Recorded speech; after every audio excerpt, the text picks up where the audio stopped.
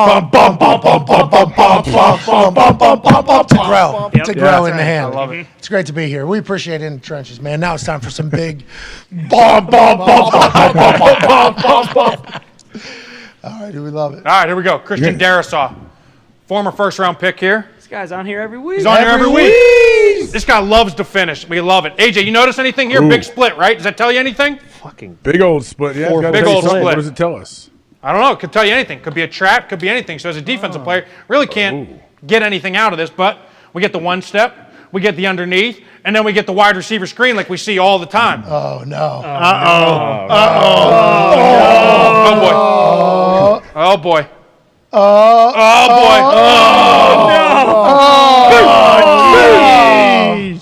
It's a bad feeling midair, isn't it?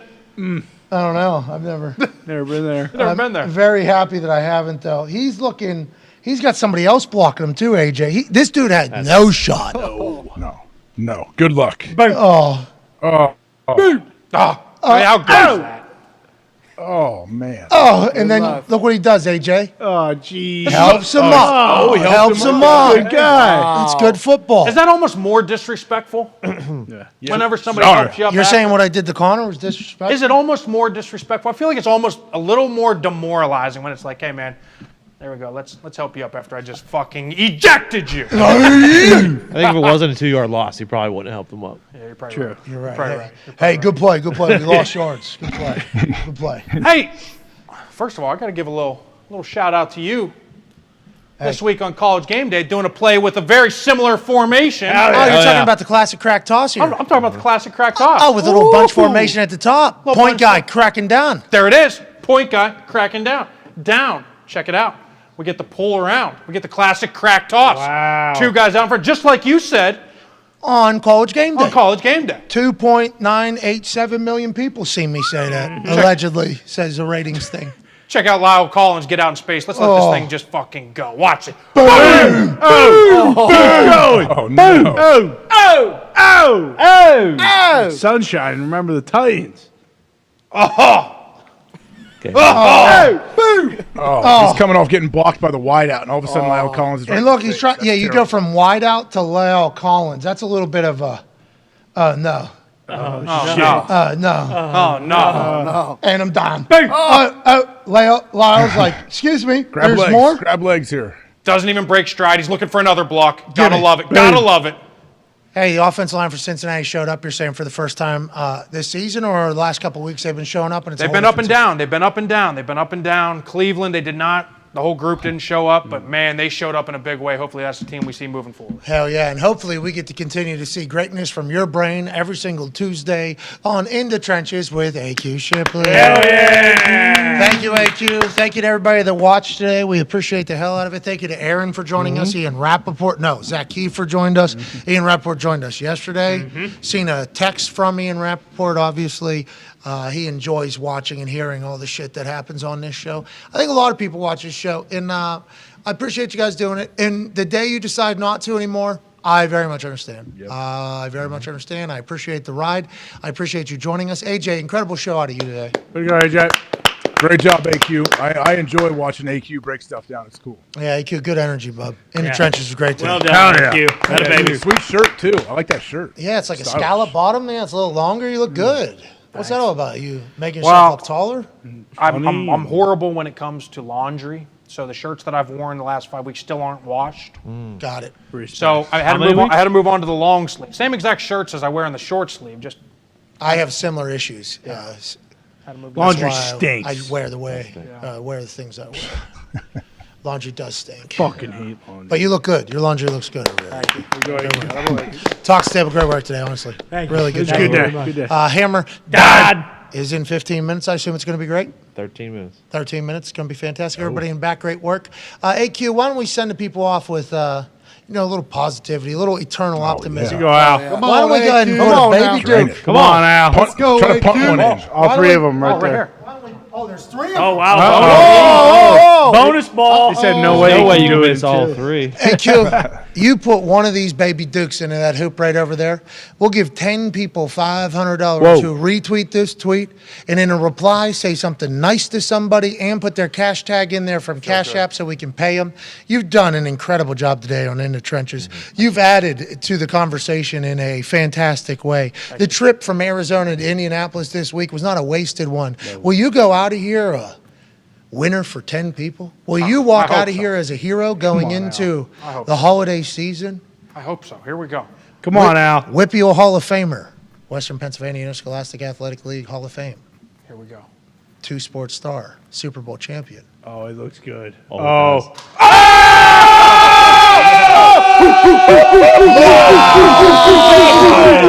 Wow. Wet. Wow. Yes! It's a hell of a way to end Aaron Rodgers Tuesday here from the FanDuel Thunderdome. We appreciate you. We'll see you manana. Say something nice to somebody. Goodbye. Bye.